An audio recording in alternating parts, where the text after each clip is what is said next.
ॐ अज्ञानतिमिरन्दस्य ज्ञानाञ्जनशलाकया चक्षुरुन्मिलितं येन तस्मै श्रीगुरुवे नमः। श्रीचैतन्यमनोभीष्टं स्थापितं येन भूतले स्वयं रूपा कदा मह्यं ददाति स्वपदान्तिकम्। वन्देऽहं श्रीगुरोः श्रीयुक्तापदकमलं श्रीगुरुन् वैष्णवांश श्रीरूपं साग्रजातं सहगणरघुनाथान्वितं तं सजीवं साद्वैतं सावधूतं परिजनसहितं कृष्णचैतन्यदेवं श्रीराधा कृष्णपदात् सहगणललिता श्रीविशाखान्वितांश। हे कृष्ण करुणा सिंधु दीनबंधु जगत्पते गोपेश गोपिकाकांत राधाकांत नमोस्तुते। तप्त कांचन गौरंगी राधे वृंदावनेश्वरी वृषभानुसुते देवी प्रणमामि हरिप्रिये। वाञ्छाकल्पतरुभ्यश्च कृपा सिन्धुभ्येव च पतितानां पावनेभ्यो वैष्णवेभ्यो नमो नमः। जय श्री कृष्ण चैतन्य प्रभु नित्यानंद श्री अद्वैत गदाधर शिवासादि गौरभक्तवृंद। हरे Krishna Krishna Krishna Hare Hare Hare Ram Ram Ram Hare Hare. So welcome to Corporate Gita. We are reading from 7th chapter, text number 4. Last time we completed. So this particular chapter is like opening the biodata of Krishna. And he says that even though he says all this very clearly, still only hardly one may know him in truth. Okay. So many people are there, but they don't know about Krishna. Some Krishna, when he was present 5,000 years ago, then Kunti Maharani, who is um, who is a relative of Krishna, she says that you are Krishna, you are the supreme Lord, but like a person who is acting in a drama, he wears a lot of um, makeup, and then you cannot identify him. Who is he? Similarly, Krishna, you are not been identified. Something you are just a ruler, a common man, or a wise person, but they don't know you are the supreme Lord. Okay, so Krishna starts saying that these are my energies. What all is energy? Earth, water, fire, air, ether, mind, intelligence, falsehood. Like army may say these are my energies. This rocket, that tank, this bullet, this machine gun, right?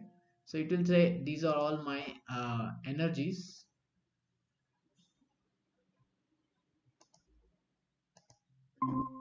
These are all my energies. Similarly, Krishna's energy is what? Earth, water, fire, air, ether. Where is all earth? Earth is everywhere, right? Then there is water. Water in the rivers, in the ocean, in the sea, everywhere. Underground. Fire. There is fire. The sun is there. Then we all put fire, forest fire, so many things. Air. Without air, we cannot survive. Ether is like space. We need space, right? Then there is mind. Very powerful being. Mind. Intelligence and false ego. Intelligence is, it helps us to discriminate, to decide. And false ego is identity. All that is Krishna's energy. Recently there are floods going on in Chennai, right? So Krishna's energy is water. It's the same energy he's directing in providing floods, in providing rains, in everything. It can create havoc, it can sustain us, right? So he didn't say this particular mountain is my energy, or this particular river, or whatever. He didn't say like that. What he's saying is all of the earth, all of the water, and these are his separated material energies. Now then he says something more in the fifth text. We'll get into this. Aprayam iti stav anyam prakritim vidhi me param jiva bhutam mahabaho yedam dharyate jagat. Besides these, O mighty armed Arjuna, there is another superior energy. So these are inferior energy. Inferior means this is one kind of energy, material energy, earth, water, fire, air, ether. And little bit superior than that, that is also one kind of energy. What is it? Which comprises the living entities who are exploiting the resources of the material inferior nature. Living entities. the jivas, the animals, the trees, the human beings. Inside there, what is it there? The soul is there, right? So that soul is also belonging to Krishna. Now, why Krishna says it is a superior energy and why matter is a inferior energy?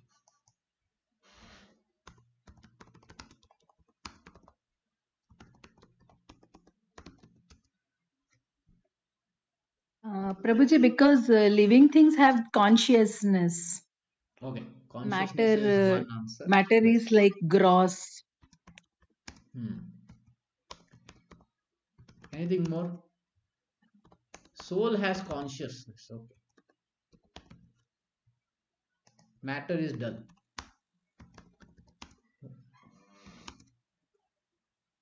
We can do so many things with matter, right? So why it is inferior? Earth, water, fire, air, ether, inferior. Who is the controller among the two? Who controls whom? Matter controls soul or soul controls matter?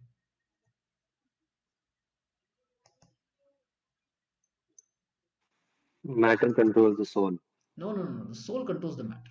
Soul controls matter, Prabhuji, Yeah. because soul is alive, no? Like it has consciousness. Okay, okay, okay. So thing is, technically, soul controls matter. But if the soul becomes so identified with the matter, then the matter starts controlling the soul. That is also there. I'll explain. So soul is the superior, meaning it can control matter. It can manipulate matter.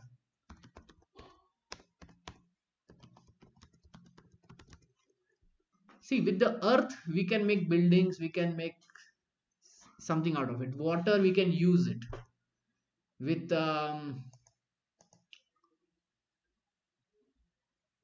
where it is.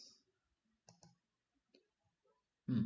With fire, we can do something with it, right? So the soul has the capacity to control these things, right? To little bit extent, not to full extent, but little bit extent, he can control all this, right? He can control, he can utilize his intelligence, he can control his mind, he can have this ego with him. So that's how he is superior.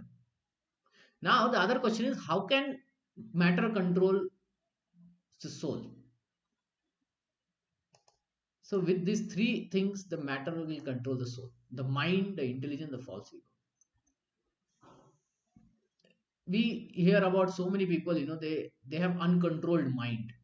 Like we also have uncontrolled mind, and we should not exclude ourselves.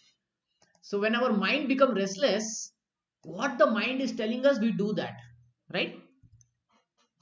When it becomes restless, our mind is like not able to stay at one place. It is jumping here and there, racing.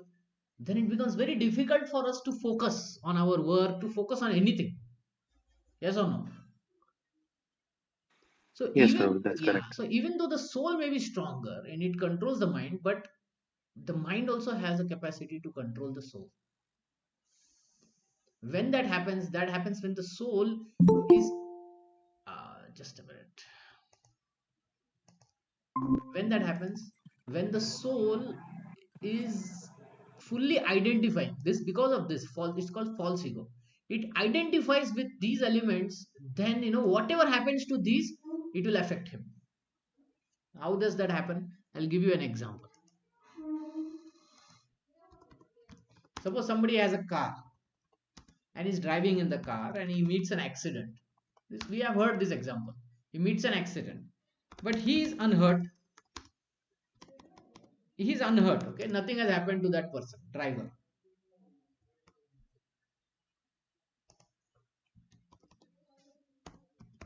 Owner is unhurt. Car is damaged. Now, what is the reaction of the owner? What happens in an accident generally? You will be happy that he is actually saved.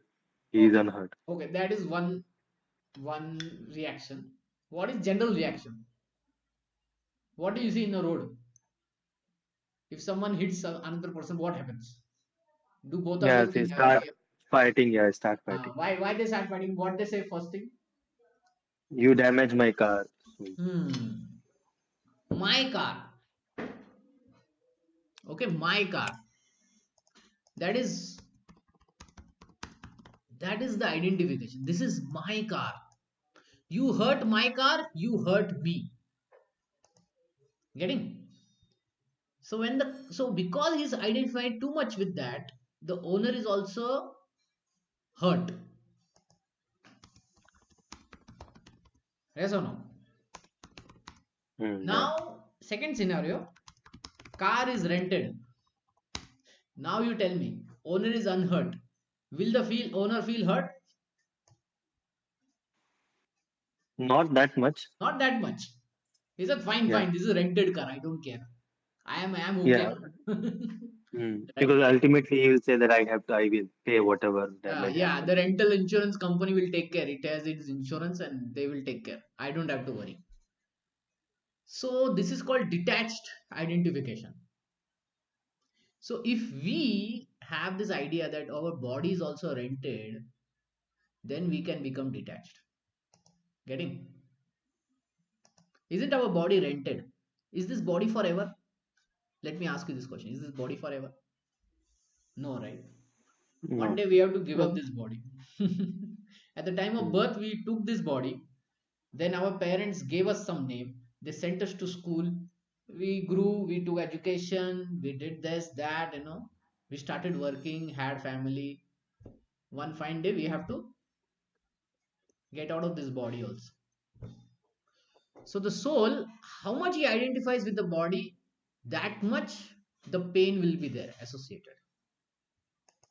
Got it? That much the Mm. pain is associated with. In that way, it becomes inferior. If it's too much attached, then it becomes inferior. But originally it is superior. So here the word exploiting is used. Exploiting means you can manipulate. You can manipulate earth, water, air, fire, ether, mind, intelligence. But too much of attachment, too much of false ego will will disturb the living entity, even though he is superior.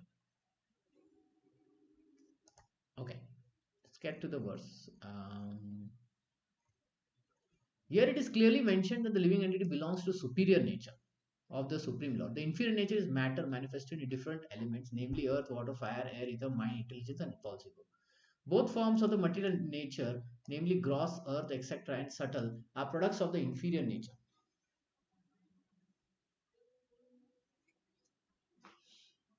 The living entity who are exploiting this inferior nature for different purposes are the superior energy of the Lord, and it is due to the energy that the entire material world functions. So, to make the world function, we use the earth. We create buildings, we create houses, so many things, walls, etc. We grow also food in this earth. Then water, can we live without water? No, right? If there is flood also, we need clean water to drink. Because just because water is everywhere, you just cannot drink, right? So we need clean water. Air, definitely we need. Without air is like we are dead. Within few seconds only we'll die. So we are dependent on that. Okay, that's how our world is functioning. If our computer stops working or mobile stops working, some loss is there, not so much. But if the air stops working, if you don't get any air, then everything is lost. So the cosmic manifestation has no power to act unless it is moved by the superior energy, the living entity. Okay, this building that let's say the builder builds the building. Now, without the living entity, the earth would remain the earth for million trillion years. It won't automatically become a building, right? So one of the Nobel Prize winner, right? He was hearing about this Big Bang speculation, where everything started from a small single point and all that, and it is still exploding and expanding, and etc. etc. Okay, so he said, what we can do is let's get all the parts of the Boeing aeroplane. So this big 767 aeroplane is there now. Let's get all the parts. However, how many parts it may have, 100,000, 1 lakh parts now, and keep it in a field. Okay, we will arrange it in a field. This on the left, that in the middle, and etc. etc. All that 100,000 parts, just keep it. and then wait for a storm to come. Big storm comes, like it is like in Chennai, the storm is there, a cyclone is there.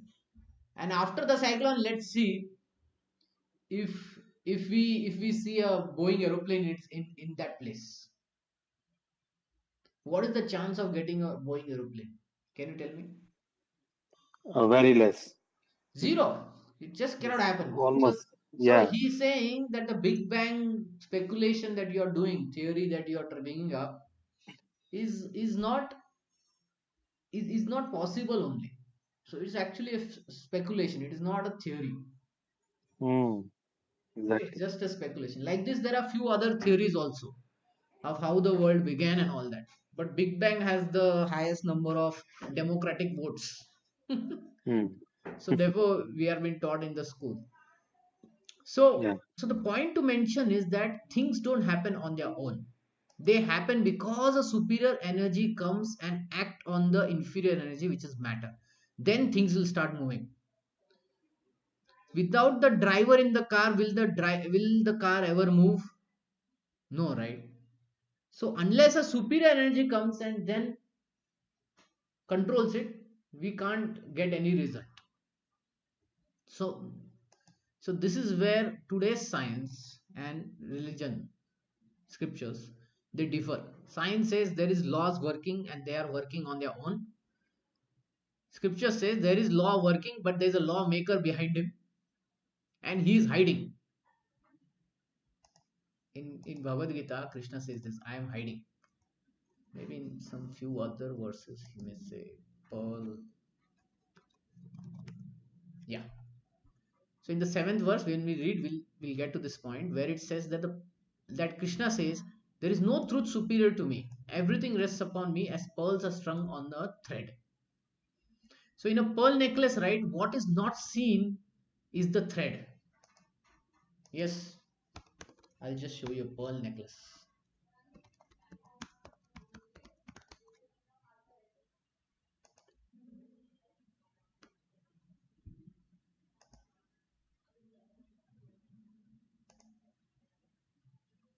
Oh, ads are cooking up. Oh.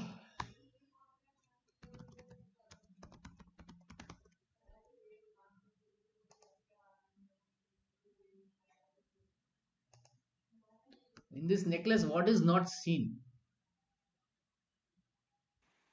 Yeah. The thread we Thread is cannot not see. seen. The thread is holding that thing. So Krishna says, I am not seen, but I am like that thread in the pearl's necklace, which is holding everything. So the scientists, they see and they say, okay, this is working on its own.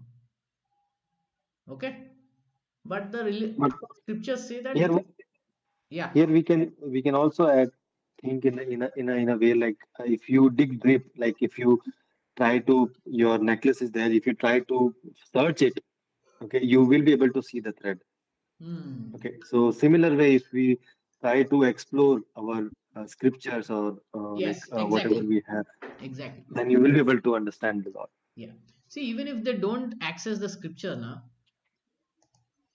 um, there is a still way to perceive God. The way to is looking at the nature, how the nature is moving, everything is going so nicely in there. Okay, and then contemplating on it, the sun, the moon, the rivers. So, so in some culture, na, they consider nature to be God. They say this is the whole body of the God, and the trees are the hairs of God, the rivers are the vein, the mountains is the body, the sun and the moon are the eyes of God. Like that, they start perceiving God. Okay, I don't know exact word, but there's something called as pantheism. But I may be not sure if I. So first, there is a pantheistic idea.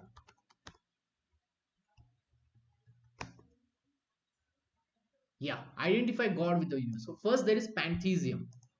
So people can perceive God using this pantheism.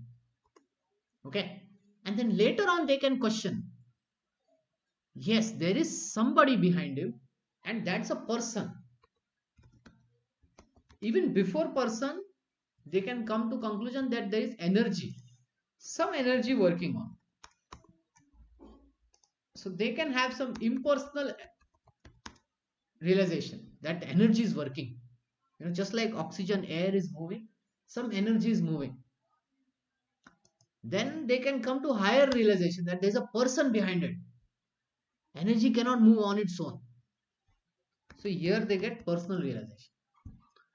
So yes, when they dig deeper, the first thing is through the nature they can experience this pantheism, and it's actually the universal form of the Lord, the Virat Rupa.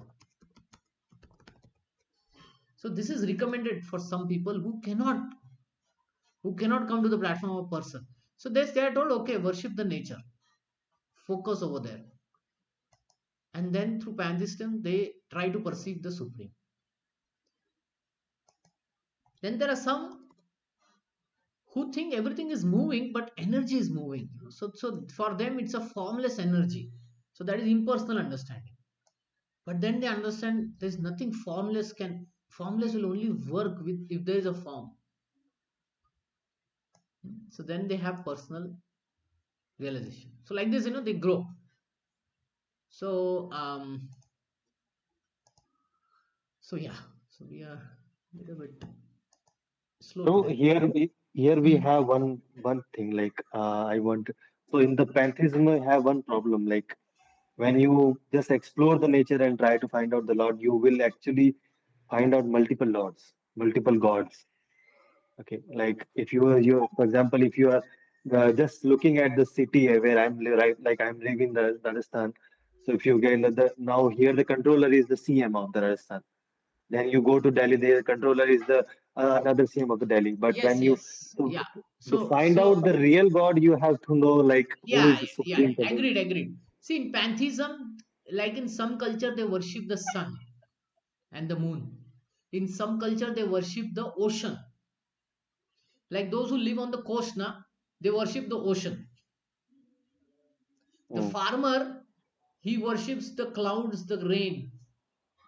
If he has not got to the level of personalism, impersonalism, then he worships that way. Yes, but see, what I'm telling is this is a gradual process. Okay, so Yeah. everyone has to go through their journey, right? So not everyone Mm. will take to bhakti yoga immediately. Even though we may go and distribute book and talk and give lectures, etc., do we see everyone becoming devotees? No. So they have to go through their own journey. Okay. So traditionally Vedas they show this kind of journey: pantheism, impersonalism, personal. Even in Bhagavad Gita, same thing happens. Krishna shows universal form, then he shows impersonal form. Sorry, impersonal form. We'll see this in the 11th chapter. First he shows universal form, then Arjuna says, I want to see the personal form, two-handed Krishna. Then he comes back to two-handed Krishna. So only Arjuna can say that. But for some people now from the Bhagavad Gita, they think the universal form is the highest. They will actually ask the Virat Rupa, that is great.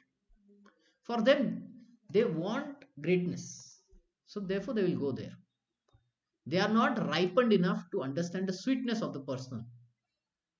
They are only admiring the greatness. Getting? So it is not a problem. It is just a gradual process. Okay. Now we are lucky to have Chaitanya Mahaprabhu who bypassed all this and brought us to personal. Okay. But traditionally, the practitioners, spiritual practitioners, they would go through this pantheism, impersonalism, and then come to personal. There's one more here. There is Paramatma realization. Does that make you understand? Like, hmm? Any question on this? No, bro, I got it. You got it now. Yeah. So problems are there, but it's not atheism, right? It is some perceivance of the Supreme Lord. So which is appreciated by Krishna. See, there is one person who doesn't want to understand Krishna, and then there is one person who sees Krishna in a slightly different way through sun, moon, which is better. You will say this guy is much better, right? At least he's approaching God through his attempt, right? So like that it is. Okay. The distinction between the living entities and the Lord is described in 10:87:30 Srimad Bhagavatam. O Supreme Lord or Eternal, the embodied living entity were eternal, all pervading like you, and they would not be under your control. Sorry, I read it wrong. O Supreme Eternal, if the embodied living entity were eternal and all pervading like you, then they would not be under your control. If the living entity was spread everywhere like Krishna, then we are Krishna, right? But we are not Krishna because we are not spread everywhere. We are within just one body. What is happening in your body, I don't know. What is happening in my body, you don't know. So we are localized. But Krishna knows what is happening in all the bodies, your, mine, everybody. Why? Because he has spread into Paramatma. But if the living entity are accepted as minute energy of the Lordship, then they are at once subject to a supreme control. Therefore, real liberation entails surrender by the living entity to your control, and that surrender will make them happy. So, if we surrender to Krishna, then we are in liberated stage. Liberated stage means what? Let's focus on this word liberated. What do you mean by liberated stage? Prabhuji, it means not being under the influence of the modes of nature. Okay, not under influence of modes. Okay. Liberated state means no body. Simple. No body, material body. That is much better. Yes. So, no material body means no pain, mental, physical, emotional, right? So, we are liberated from this pain. Okay. Therefore, we'll feel happy, right? We'll feel because this body is like, if it's healthy, then we are happy. Consider if the body is not there to control us, then we'll be super happy also. Okay. Liberated means to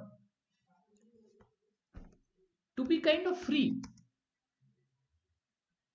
Free means to be kind of like empowered or protected. Okay, this is also the meaning, to be protected. So, coming back here, so when we surrender to Krishna, we are protected by him, and because we are protected by him, we are liberated. The modes won't influence us. Okay, they won't control our next life. Who will control? Krishna will control. So that's why we are liberated over there when we surrender to the Supreme Lord. In that constant position only there can be controllers. Therefore, men with limited knowledge who advocate the monistic theory of God and the living entity are equal in all respects are actually guided by faulty and polluted opinion. Another example I'll give you is like a baby.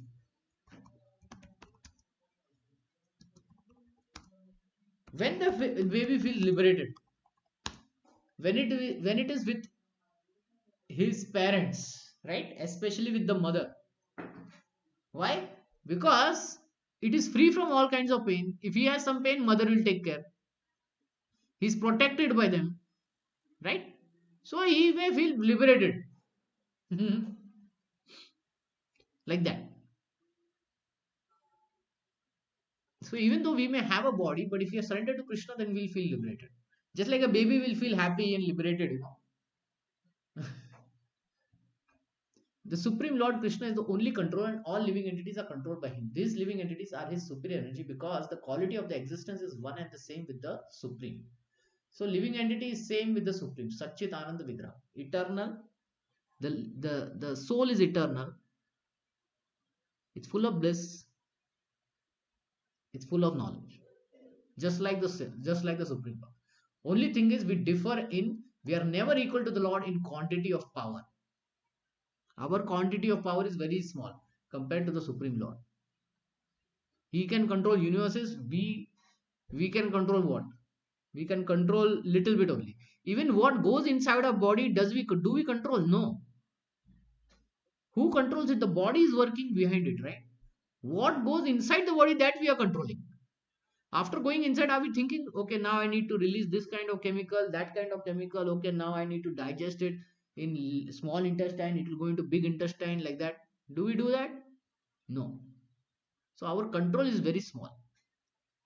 While exploiting the gross and subtle inferior nature and energy, matter, the superior energy forgets his real spiritual mind and intelligence. So while controlling, one forgets.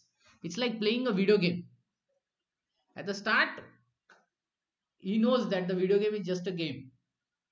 If the bike falls in the video game, um, the user is not affected. But later when he's playing and if he falls, he'll say, I fell. Oh, I have to restart again. Right? So if he forgets um, that he's apart from the video game, then he also get carried away with the pains and gains of that game, like that. So when the living entity is free from the influence of illusory material energy, he attains to a stage called mukti or liberation. So if that identification is true identification, it is free from any material and embodiment, then one is liberated. The false ego, under the influence of material illusion, thinks I am matter and material accusations are mine. I am matter means I am this body, and all this property, everything is mine. Is it eternally ours? No. At the time of death, we have to leave. Okay. His actual position is realized when he is liberated from all material ideas, including the conception of his becoming one in all respects with God. Therefore, one may conclude that Gita confirms the living entity to be only one of the multi energies of the Lord, of Krishna, and when this energy is freed from material contamination, it becomes fully Krishna conscious or liberated. Liberated also means fully Krishna conscious. एताद्योनिनो भूतानि सर्वानिति Upadhyay aham krishnasya jagata prabhava pralayasthatha.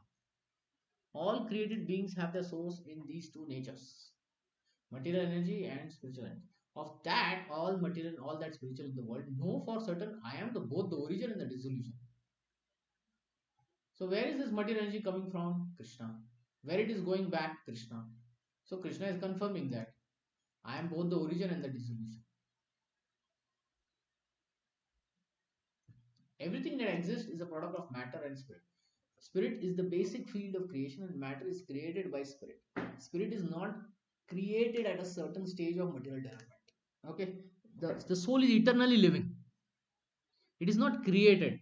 Like in a drama, a person may act a character.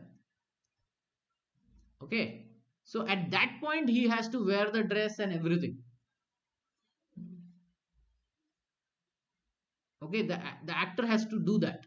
So for him, he has to do it that time. But the soul is not like that. It is eternally spiritual. Okay, it doesn't happen at a particular time period.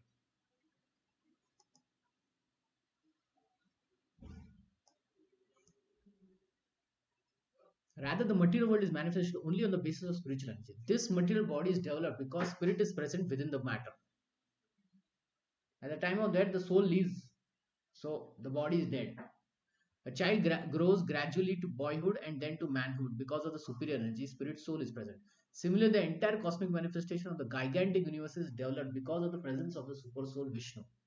Therefore, the spirit and matter which combines to manifest this gigantic universal form are originally two energies of the Lord, and consequently, the Lord is the original cause of everything. A fragmental part and parcel of the Lord, namely the living entity, may be the cause of big skyscraper, a big factory, or even a big city. But he cannot be the cause of big universe. The cause of big universe is a big soul or super soul. And Krishna the Supreme is the cause of both the big and the small souls. Therefore, he is the original cause of all causes. Nityo Nityanam Chaitana Chaitanas. Chaitana Chaitananam. Any question? No, Prabhu. Okay. मत्तः परतरं अन्यात् नान्यात् किंचिदस्ति धनंजय मयि सर्वमिदं प्रोतं सूत्रे मणिगण इव. O conqueror of wealth, there is no truth superior to me. Everything rests upon me as pearls are strung on a thread. So we discuss this. In a pearl necklace, the thread is not seen, and Krishna says, I am that thread.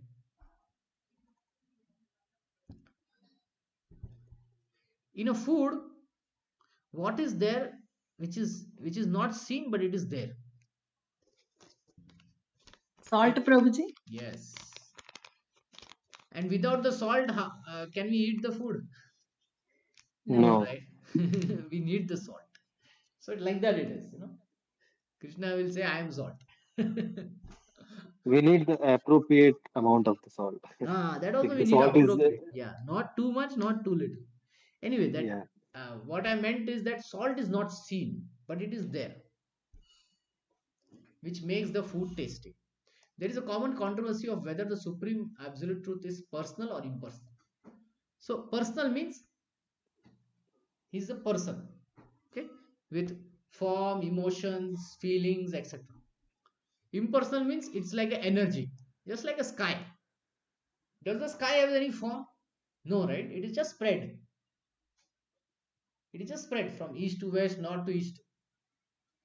So some people think that God is like energy, like the sky just spread, and from this energy comes bodies and many other things. As far as Bhagavad Gita is concerned, the absolute truth is personality of Godhead, and this is confirmed in every step. In this verse in particular, it is stressed that absolute truth is a person. That the supreme person God is the supreme absolute truth is also the affirmation of Brahma Samhita. Ishvara Parama Krishna Satchidananda Vigraha Anadi Radha Govinda Sarva Karana. That is the supreme absolute truth of the supreme of Godhead is Krishna, Lord Krishna, and who is the primeval Lord, the reservoir of all pleasures, Govinda, and the eternal form of complete bliss and knowledge. These authorities leave no doubt that the absolute truth is the supreme person, the cause of all causes. The impersonal, however, argues on the strength of Vedic version given in the Shvetashwara Upanishad. Is the word, is the verse. In the material world, what? No, Prabhu, sorry. Okay. In the material world, Brahma, the primeval living entity within the universe, is understood to be supreme among the demigods, human being, and lower animals. But beyond Brahma, there is transcendence, which has no material form and is free from all material contaminations. Anyone who can know about him also become transcendental. For those who do not know him, suffer the miseries of material world. So, just like if we become sick, then we know there is a state of healthy also. Okay. Similarly, we in this world we see so much of death going on. So there will be a place where people eternally live. There is no death, and that is the Vaikuntha planet. That's where the Supreme Lord lives. If we know this, then we also become transcendental. The impersonalists put more strength on the word arupam, but this arupam is impersonal. It's not impersonal. Arupam means no form. So what it means actually means no material form. It has spiritual form but no material form. It indicates a transcendental form of eternal bliss and knowledge as described in Brahma Samhita quoted above. Other verses in Shvetashwara Upanishad substantiate this as follows. So in Shvetashwara Upanishad, more information is given. I know the Supreme Person about it who is transcendent to all material conceptions of darkness. Only He knows Him can transcend the bonds of birth and death. There is no way for liberation other than knowledge of that Supreme. There is no truth superior to that Supreme Person because He is supermost. He is smaller than the smallest and He is greater than the greatest. He is situated um, as a silent tree and He illuminates the transcendental sky and tree spreads its roots, spreads His extensive energy. So in other Shastras, this kind of information is given about the Supreme Lord. From these verses, one concludes that Supreme Absolute Truth is the Supreme Person of Godhead who is all pervading by His multi energies, both material and spiritual. Okay, it's kind of really technical.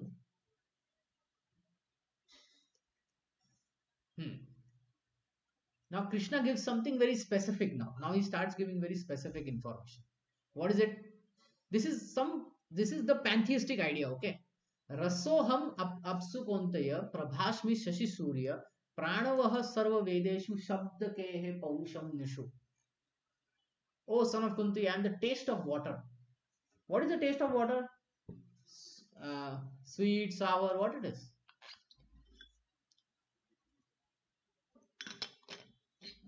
Generally, it doesn't have any taste. It But doesn't have taste buds. but yeah, but it has the unique taste, which is the only taste Mm. which will quench our thirst.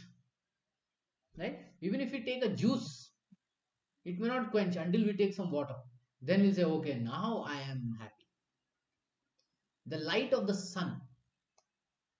Krishna says, I am the light of the sun. Without this, we cannot live. And the moon, the light of the moon. The vegetables, they get their taste because of the moonlight. The syllable Om in the Vedic mantras, everywhere Om is used, right? We see on the temple also Om is drawn. Om Keshwaya Nama, Om Narayana Nama, Om Madhava Nama. It all starts like that. Om Namah Shivaya. Om is there everywhere. So Krishna is saying that Om is me. I am the sound in ether and ability in the man. Ability in the man. Ability in man means ability in man and woman both. So ability means we perform certain things every day in our work, daily life, right? So that ability, when it comes to us, like a disabled person may not be able to run, so the ability is taken from him, but we can run. So technically it means that ability of running is given to us. So who gives it? Krishna. And Krishna said that ability is me. Okay, this verse explains that how the Lord is all pervasive by his diverse and material spiritual energies. Okay, the Supreme Lord can be preliminary perceived by his different energies, and this way he's realized impersonally. Okay, so this is kind of all impersonal realization, pantheistic, but it's all very important. And the demigod in the sun is a person and is perceived by all pervading energy, the sunshine. So the Lord, although in his eternal abode, is perceived by all pervading diffusive energy. So Lord is present in one place, Vaikuntha planet, but again, he is perceived through Brahmajyoti, through all the sun, the moon, everything. The taste of the water is the active principle of water. No one likes to drink sea water because the pure taste of water is mixed with salt. Attraction for water depends on the purity of the taste. And this pure taste is one of the energies of the Lord. The impersonalist perceives the presence of the Lord in water by its taste. So, whenever next time we drink water, after this session, you all are going to drink water. Think of the Lord because the taste is Krishna. And the impersonal also glorifies the Lord for his kindly supplying taste water to quench man's thirst. That is the way of perceiving the Supreme. Practically speaking, there is no conflict between personalism and impersonalism. One who knows God knows the impersonal conception and the personal conception simultaneously present in everything, and that there is no contradiction. Therefore, Lord Chaitanya established the sublime doctrine, Achinta Bheda Abheda Tattva, simultaneously oneness and difference. So we are one with the Lord, but it quantitatively we are not one with the Lord. That is what it means. And this was established by Lord Chaitanya. So few sessions back we discussed about Shankaracharya and Madhvacharya and Buddha and Sri Ramanacharya, what are their philosophies, and ultimately what is Chaitanya's philosophies is this Achintya Bheda, Bhed Abheda Tattva. Simultaneously we are one and we are different. I always give this example of husband and wife. Simultaneously they are one and they are different. Yes. Now in the marriage it is said, right? Now you have become one. But are they one or are they still two? They are still one. But they are simultaneously one and they are simultaneously two. So oneness in what? In purpose, in spirit. And difference in individuality. Okay. It's like in a team, so many people are there. But when the project is done, all of them are working in sync, then only the project will be successfully achieved, right? So in that way there is oneness, but difference is in physical individuality. The light of the sun and the moon are also originally emanating from the Brahmajyoti. So the light in the sun and the moon comes from Brahmajyoti, okay, which is impersonal effulgence of the Lord. And the pranava or the omkara is a transcendental sound in the beginning of every Vedic hymn, addresses the Supreme Lord.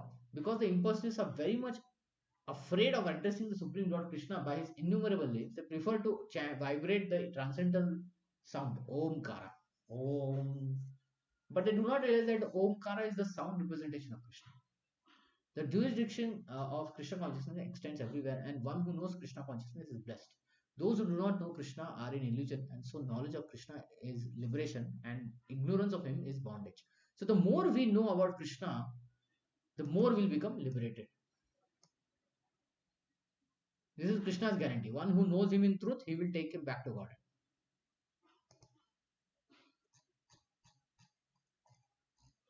Okay. We can finish this also. पुण्य गंध पृथ्वीं च तेजश्चास्मि विभागवशु जीवनं सर्वभूतेषु तपश्चास्मि तपस्विषु. I am the original fragrance of earth. When do we smell the fragrance of earth? When that happens? When it rains. Yeah, when it rains. You know, that particular scent we never smell the whole year. We don't even smell.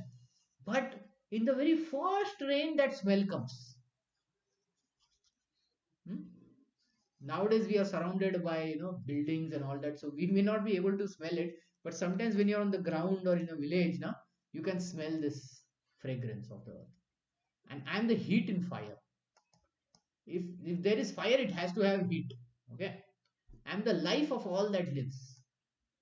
Everything in this world, living entity, it has life in it, and that is Krishna. And I'm the penances of all ascetics. Whatever penances, tapasya they are doing, that is Krishna.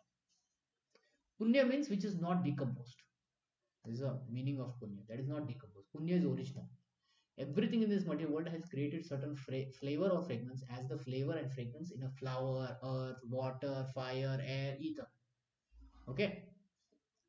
And that thing identifies the thing. Okay. Like there is paper flower and then there is rose flower. Which one will you pick up? You will pick up the rose flower. Why? Because the smell is the essence. Just because it looks the same, even to identify, we will smell it, right? We'll smell and touch it. And to keep it, we will keep the one that smells. So what is the essence of a flower? Smell. Essential oil. It is the fragrance. Yes, it is the fragrance. The contaminated flavor, the original flavor which permeates everything, is Krishna. So uncontaminated flavor, original flavor, subtle thing which is there, like ability, okay, is Krishna. Similarly, everything has a particular original taste, and this taste can be changed by a mixture of chemicals. So everything original has some smell, some fragrance, some taste. Vibhavashu means fire. Without fire, we cannot run factories, we cannot cook, and that fire is Krishna. The heat in fire is Krishna. According to Vedic medicine, indigestion is due to low temperature in the belly. According to Ayurveda, if we are not able to digest, it simply means that the fire in our body is diminishing. So they give medicines to increase that fire. Okay, basically some chemical is getting screwed up, is getting mixed, not that whole quantity of it is getting produced, so we get indigestion. So even for digestion, fire is needed. Krishna says, I am fire. In Krishna consciousness, we become aware that earth, water, fire, air, ether, everything, active principle, all the chemicals and all the material elements are due to Krishna. The duration of man's life is also due to Krishna. Therefore, with the grace of Krishna, one man can prolong his life or diminish it. So Krishna consciousness is active in every sphere. Okay. Any questions, comments at this point? No, Prabhu. Okay.